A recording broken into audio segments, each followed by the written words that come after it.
the classification of control systems. Generally, the control systems are classified in many different ways. And you can see all these are the 10 different types of classifications. Namely, first one is natural control systems. These are based on natural processes or natural systems that exist in our universe or in our world, like human biological system, etc.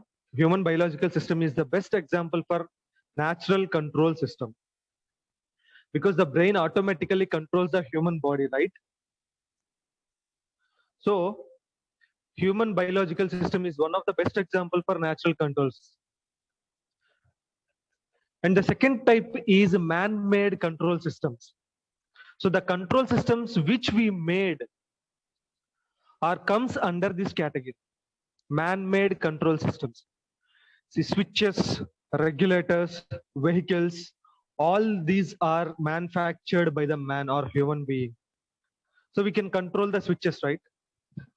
Regulators also we can control, vehicles also we can control. So all these are the man-made control systems. That's why the second type of, or the second classification of control systems comes under this one, which is man-made control system. Coming to the third one, combinational control system. Combinational control system is nothing but the combination of first one and second one, which is natural control system and man-made control system. These two combination will comes under third category, which is combinational control system. Like the best example is a driver is driving a vehicle. Driver is a natural control system because human is a driver. So he is a natural control system. And vehicle is the man-made control system. Vehicle is the man-made control system. So the combination of natural control system and man-made control system will give us the combinational control system, where a driver is driving a vehicle. So the coordination between driver and vehicle must be there. So these two control systems combinedly work together to produce this combinational control system, which is our third classification. And coming to the fourth classification, we know, and which is very, very, very important classification, which is open loop and closed loop control systems. So based on the feedback or the feedback element, we can justify whether it is open loop or closed loop control system. So those are a lot of examples for open loop and closed loop control systems. And this is our fourth category. Now coming to the fifth category, which is a time variant and time invariant control systems. See, here two diagrams have shown for time variant and time invariant. So this is time variant block diagram. And here it is a time invariant block diagram. You can see where the parameters of the system are the functions of time.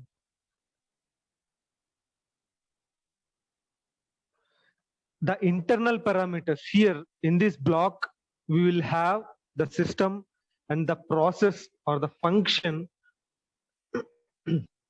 of the system can be performed in this block, right? So the parameters which are going to exist in this block are depending upon the time. So those parameters will be depend upon the time. Then this type of control system is called as a time variant control system. If this internal block parameters or constraints are not the function of time, simply independent of time, then those are time invariant control systems. I'm talking about the internal parameters existed in between, inside this block. or inside this system, not the input, not the output, just the parameters which will lie inside this system block. So those parameters, if those parameters are independent to the function of time, then that type of system is called time invariant control system. If those parameters are definitely depending upon time, then those type of systems are called time variant control systems. So open loop, closed loop is one of the important classification, and time variant, time invariant also second important classification of closed loop, sorry, of control systems. Next, coming to the sixth one, which is linear and non-linear systems. Linear and non-linear control systems. We know what is linear. See, if you want to, if we want to say a particular system is a linear, then it must obey or it must accept superposition principle.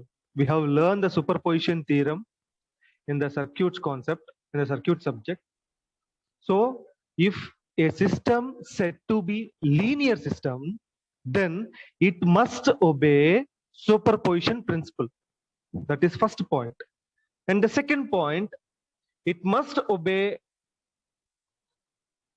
additive principle. Like if f of, simply we can say addition, addition rule, f of a plus b must be equal to f of a plus f of b. So if it is a linear system, then it must also follow or obey this principle. That is second condition. And the third condition is the system must be homogeneous, or we can say the system work under homogeneity. So these three are the important conditions in order to obey the linear principle, or we can say if the system is linear, then it must obey these three rules: superposition principle, and this equation, and homogeneous. So these three are the conditions to satisfy linearity rule. And the best example is a simple resistive circuit. A simple resistive circuit is the best example for the linear control systems. And the graph between linear control system, the graph between input and output of this linear control system will be like this, straight line. One axis we will have input, and the other axis we will have output. And the relation between input and output must be very linear. In the resistor, we will have the linear relationship between V and I. So a simple resistive circuit is the best example for linear network. Coming to the non-linear system, the above principle, at least one of the above principles are failed to obey, then those kind of systems comes under non-linear systems. At least one of the above conditions must be failed. And if we plot the response between input and output, then it will be like this.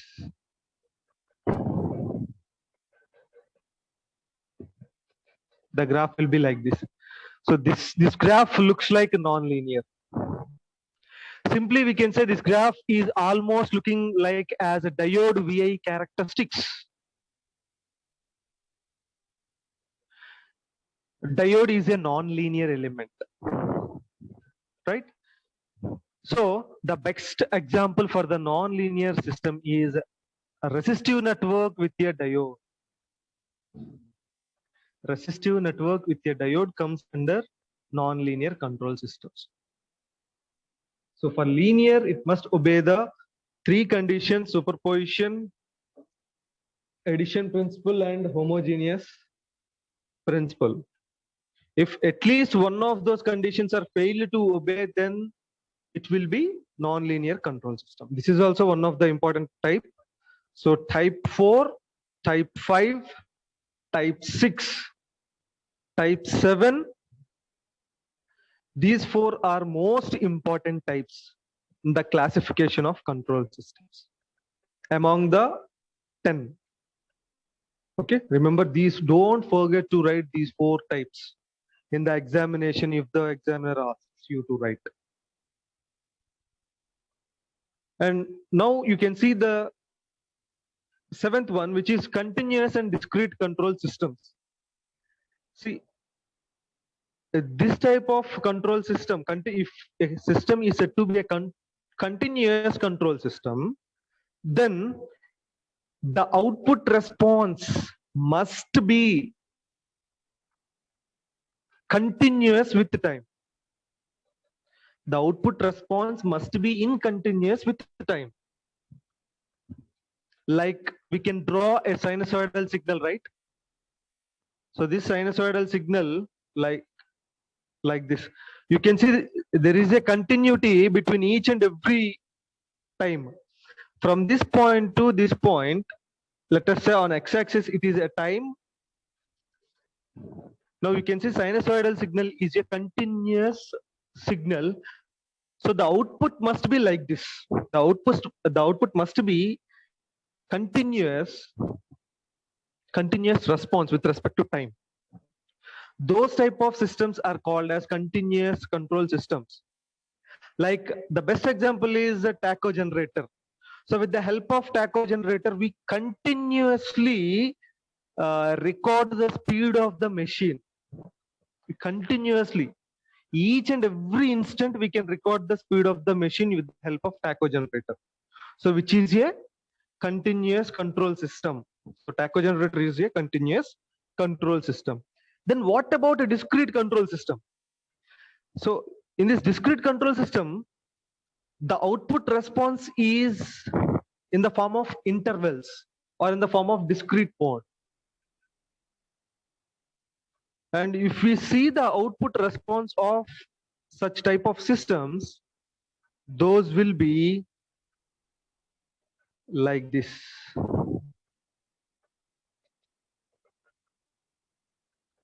You can see here, this is 1 point, this is 1 point, this is 1 point, this is 1 point, and this is the last. You can see point to point, there is a gap, which is discontinuous. So the output response is like this, which means the output response is discontinuous or discrete with respect to time. Then all those type of systems comes under discrete control systems, like our digital displays.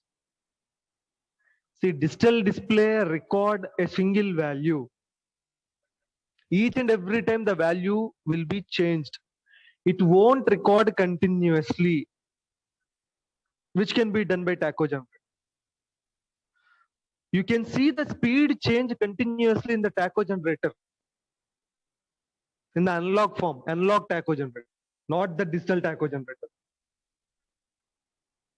But the digital displays will only show the value, required reading or the final reading, or the readings intermittently, which is independent of time or discrete of time, like this. So that is the difference between continuous and discrete type of control systems. And coming to 8th one, which is deterministic and stochastic control systems. Here in the deterministic control system, we can definitely expect the output. There must be an external disturbance or external noise also. We can definitely expect the output response. Then those type of systems, if we expect the output from that control system, then that type of control system will be known as deterministic control system.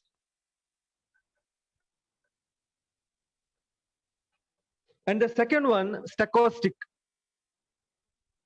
Stochastic control systems. In this stochastic control system, we cannot estimate the output, which means the output can be varied based on the noise or the external disturbances, which cannot be evaluated or which cannot be known. How the response will be modified, how the response will be affected, we don't know.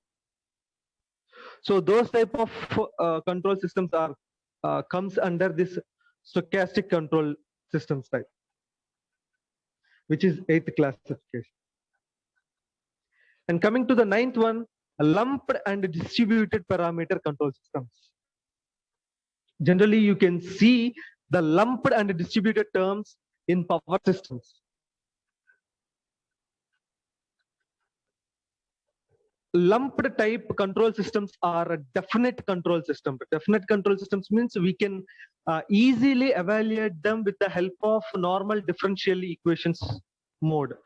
By using normal differential equations, we can easily estimate the responses. And those type of systems are known as a lumped parameter control systems. Like a simple circuit, a resistive circuit or a resistive inductive circuit, we can estimate with the help of differential equations. But whereas the distributed parameter control system is like it will distribute for an entire region. We cannot estimate for the entire region. We need to make it into a pieces. Like in the EMF subject, you have seen infinity level, but you will calculate a small change in length dl, right? So with the help of partial differentiation, we can estimate this distributed parameter. So partial differentiations are the best examples for the distributed parameter control systems. Where we can see this type of control systems means we can see in transmission and distribution lines of our power generation. Daily, we can see the transmission lines, no?